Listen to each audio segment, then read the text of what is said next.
leader and captain for Flipside. Blade, thanks for joining us, and congrats on a really big win. Just talk us through what you said to the guys at the end of the match. At the end? Yeah. What did you talk about? Usual, how happy were you? At the end, it was like amazing. Like we did it like nice guys. It was like usual stuff. Okay. We were happy that we won. You're always so calm. You must have been excited at the end of that match. At the end, yeah, I was excited. Now it's a bit like in deep emotions and thoughts. Like we're still like 1 win and 2 losses. Like so, it's back to reality. Yeah, back to reality. Yeah, we played like 2 really bad CT halves, like 2 past games, and we spoke a lot about that.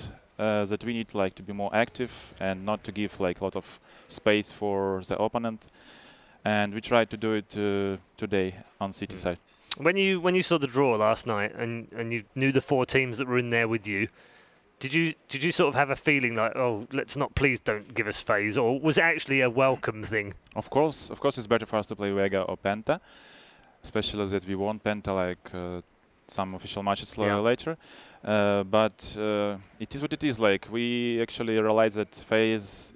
We're facing phase, but still like they are 0-2 record. So we knew that they're not in the best shape and that we can win them. And if we win them, we can like still make it out of the groups. Okay. I just want to talk to you about strategy. I mean, we all know you're so good at the strategy and working out what the team are going to do and how you're going to play. Just talk us through what you decided to do on that partial buy when you put 2 AWPs in and 3 pistols. On City side, we would have we should do like 2 ecos in a row, and we would give a lot of like time to realize what to do for them, and a lot of confidence also, a little bit confidence. Also, we would give like 2 rounds, and we would left like like 4 or 5 rounds to win one of them. So we decided to force with AWP we knew that they're still like a little bit nervous, I think, a little bit like about that they are losing. They can't do like perfectly all their strats. We even saw that in some moments the executions was a little bit shaky, timings. It was not like simultaneously like splits and so on and so on. So we wanted to finish it as soon as possible, not to give them the idea of comeback. Okay, it's really good.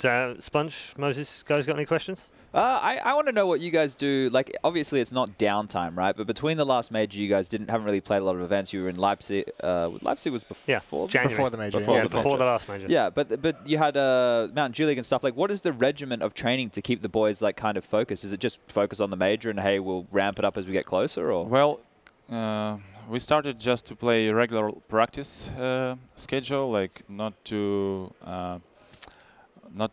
be too exhausted, to become exhausted. And closer to the events, we started to speak more like we need to focus, to start playing more and practicing harder and working harder and so on and so on. And it was more about like mental stuff. We knew that without lands, it's really hard to show a really like your game in the first match. So that's why we went to Adrenaline Rush, just to adapt a little bit to the LAN atmosphere. And it is what it is. We still like missing a lot of LAN experience, I think. That's why we play so bad on City Hall, because we're not confident on City side. We think that if we do like this move, it can be like too dangerous, and you're not confident that it will be effective and productive, and eventually we're doing nothing, like waiting for opponents to like split us or to execute us. Okay, cool. What I know when we've talked to you guys at the past, or we talked to you in the past at like the major qualifier and some of those matches, you talk specifically about how you know what your opponent is doing and you kind of know what's coming, and just wondering how much of your game plan. There's always that conversation of how effective anti-stratting is and is it worth it. How much of your game plan is centered around some weakness that you notice in an opponent in your opposition? Well, every match basically we build it on how the opponent plays. So we basically like build it considering the game style and basically it's a little bit anti-stratting, but it's not like we are doing like 4 nades to this guy. We just know how they rotate, how they study their habits, and then I try to build the game plan before the match.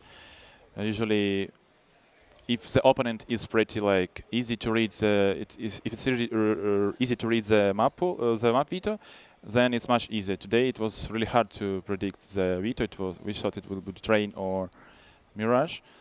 But 2 previous matches we knew exactly what map we would play, and we built a perfect plan on T side, but we couldn't resist on City side. So, and also we have some weakness. We a little bit nervous on major always. And that's why on T side sometimes we forget something, some players, or they because if they forget something, the strat like is ruining, and that's why we always sometimes can't, for example, plant the bomb or something like that. So it's most problem I think is the line experience, because if we would be more calm, I think our strats would work like much better. Well, they worked very well today, Blade, and congratulations on a really big win. You are still in the major, still 2 more games away from a quarterfinal place. Thank you. Good luck tomorrow.